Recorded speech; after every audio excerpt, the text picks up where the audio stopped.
Na Peasants Party Robert Kasibante olwaleero akedde mu bbendobendo ly'ebusoga okunoonya akalulu akamutuusa mu ntebe y'obukulembeze bw'eggwanga era ng'atandikidde mu kibuga ky'e Jinja. Bw'atuuse ku Central Market Aldina Road mu kibuga Jinja asanze abawagizi be bamulindiridde era nga bw'eri enkola ye ababikkulidde ku kyama ky'okuwa buli munnayuganda ensimbi emitwalo 2 buli mwezi olwo ne baffa essanyu.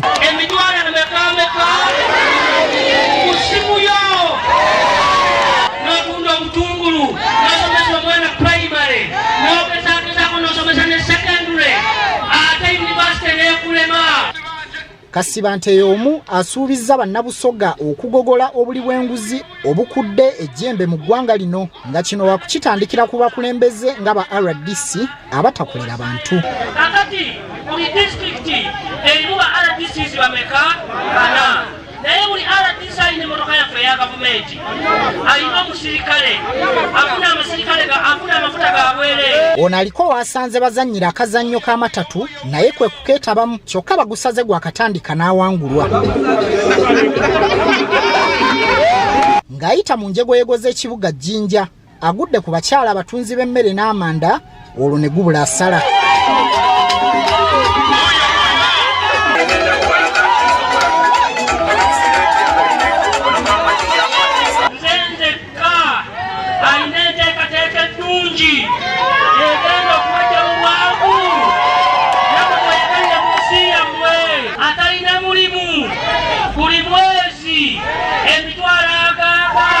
Abantu abasinga babadde beebuuza butya gavumenti y'abawejjere bw'enaasobola okuwa bannansi baayo emitwalo 2 buli ssekinnoomu buli mwezi era wano Kasibante abazzeemu. Genda kukendeza ababaka ba paalamenti bonna buli disitulikiti ebeeremu ababaka ba paalamenti ogu ezo ssente zonna ze babadde batwala zijja mu bakyala zizimba obutale.